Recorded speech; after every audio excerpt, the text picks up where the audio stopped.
포스테코글루 감독은 역전패에 대한 실망감과 함께 선발 명단에 대한 아쉬움을 드러냈습니다. 새로운 수비진의 조직력 자체도 높은 수비 라인을 유지하기에 무리가 있었는데요. 토트넘이 지금껏 공격적인 축구를 펼칠 수 있었던 이유는 안정적인 후방 빌드업과 적극적인 전방 압박 덕분이었습니다. 그러나 이날은 이 두 요소가 제대로 가동되지 못하면서 경기 흐름 자체를 울버햄턴 뜻대로 흘러가게 만들었습니다. 두 번의 실점에서도 다이어와 데이비스는 아쉬웠는데요. 사라비아와 르미나 모두 다이어와 데이비스 사이 벌어진 공간을 제대로 공략해 득점을 만들어냈습니다. 해당 장면들에서 다이어와 데이비스 모두 제대로 반응하지 못해 상대가 제대로 슈팅할 수 있는 충분한 시간을 벌어줬습니다.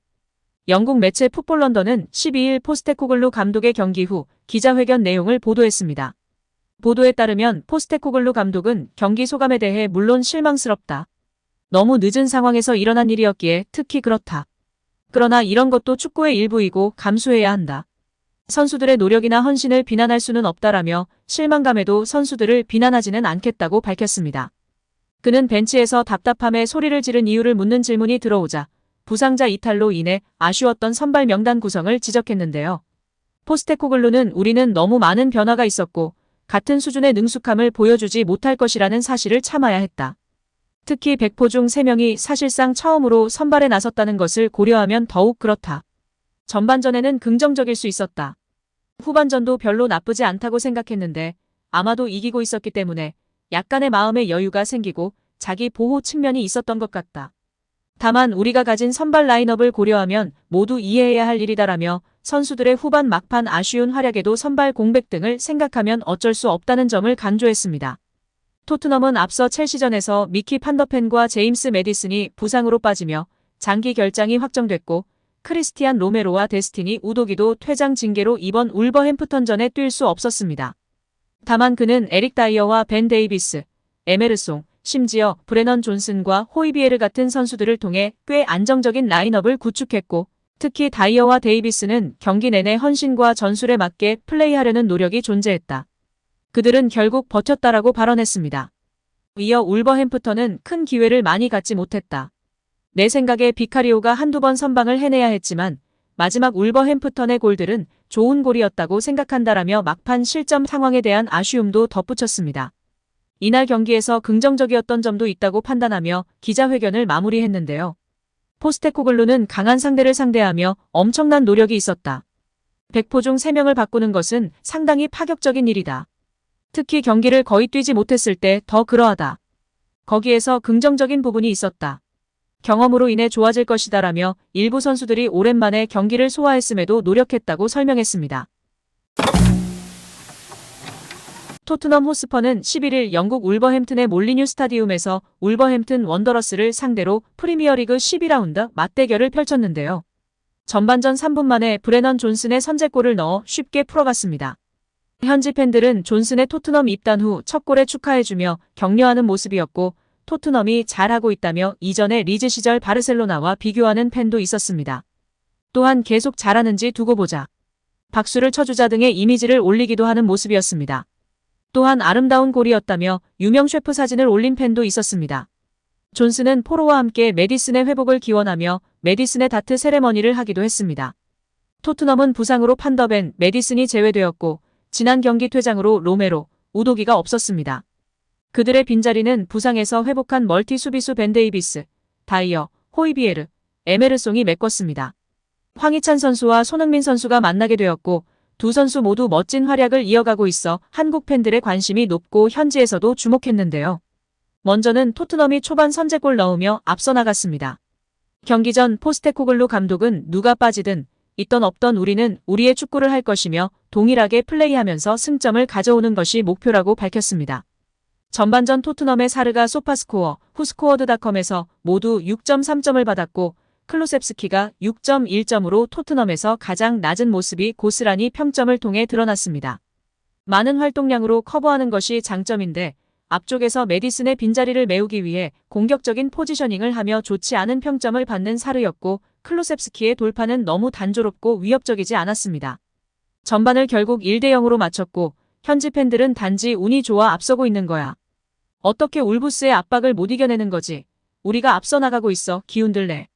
매디슨이 없어 창조적일 수 없다고. 에메르송은 왼쪽 풀백이 아니잖아. 잘하고 있어. 계속해서 싸워 토트넘. 등의 반응을 보였습니다. 확실히 손흥민 선수가 전반전 파이널 서드에서의 터치는 2번밖에 없었고 공격 전개와 키패스가 많이 나오지 않는 모습이었습니다. 이하 후반 49분경에는 손흥민 선수의 얼굴을 가격하는 몸싸움이었는데도 파울을 불지 않는 등 지나치게 관대한 주심으로 인해 화가 나기도 했는데요. 요새 프리미어리그 주심들이 왜 이러는지 모르겠네요. 토트넘은 추가골이 나오지 않으면서 1대0으로 위태위태 앞서고 있었고 울버햄튼이 언제든지 동점골을 넣어도 이상하지 않을 모습이었습니다. 이런 상황 속에서 62분 사르를 빼고 벤탄쿠르를 투입시켰습니다. 중원 싸움이 밀리는 양상이었기 때문에 변화를 주는 포스테코글루 감독입니다. 후반 74분 다시 선수 교체를 이어가는 포스테코글루 감독인데요. 비수마와 존슨을 빼고 브라이언 힐과 로셀소가 오랜만에 나왔습니다. 현지 팬들은 비수마를 뺀 것이 옳은 결정이었다며 환호했습니다. 후반 87분경 손흥민 선수의 좋은 찬스가 나왔는데요. 아쉽게 수비 몸에 맞고 말았습니다. 놓치지 않던 손흥민 선수인데요. 지원을 많이 하면서 체력적으로 지쳐 보이기도 한 것 같습니다. 리그 14위의 울버햄튼을 상대로 리그 1위 팀이 원정 경기라 할지라도 압도하는 모습을 보여주지 못한 점이 아쉬웠던 것 같습니다. 토트넘의 선수층이 얇다는 것이 증명되었고 창의적인 선수가 메디슨밖에 없다는 것이 느껴지는 경기였습니다. 결국 토트넘이 후반 90분에 동점골을 내주었고 96분 역전골을 내주면서 패배하였습니다. 마지막 골은 로메로나 판더벤이 있었으면 어땠을까 생각이 들었는데요. 중앙에 있던 다이어의 반응이 느려서지 않을까 싶습니다. 현지 팬들은 울브스는 이길 자격이 충분해. 토트넘 10월 리그 우승 축하해. 불과 6분 만에 일어난 참사. 모두가 토트넘을 비웃는다. 울브스가 우릴 겸손하게 할 거야. 판더벤 메디슨 로메로 우도기가 없어서야. 등의 반응을 보였습니다. 이날 손흥민 선수는 소파스코어, 후스코어드닷컴에서 6.6점, 6.3점으로 높지 않은 평점을 받았고 최악의 평점은 6.2점, 5.8점으로 클로셉스키였습니다. 클로셉스키의 교체로 나온 브라이언 힐도 낮은 평점이었기 때문에 앞으로도 얇은 토트넘의 선수층이 걱정인 상황입니다. 일단 본머스의 켈리 등 다른 수비수 영입 관련 링크도 뜨고 있으니 지켜봐야 할 것 같은데요.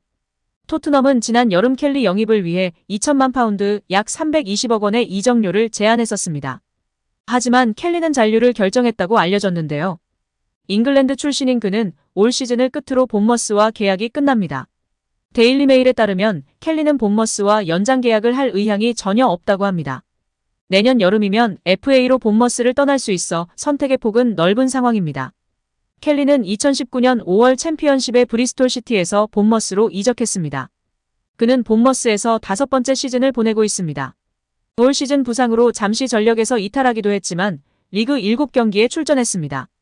현재 AC밀란이 켈리에게 관심을 갖고 있는 가운데 과거 리버풀과 뉴캐슬도 눈독을 들인 바 있습니다. 혹시라도 로메로 판더벤이 다치면 큰 위기가 올 수 있다는 이야기가 흘러나오곤 했는데 두 명이 동시에 아웃될 줄이야. 캡틴 손흥민을 중심으로 이 위기를 지혜롭게 헤쳐나갈 수 있기를 응원하겠습니다.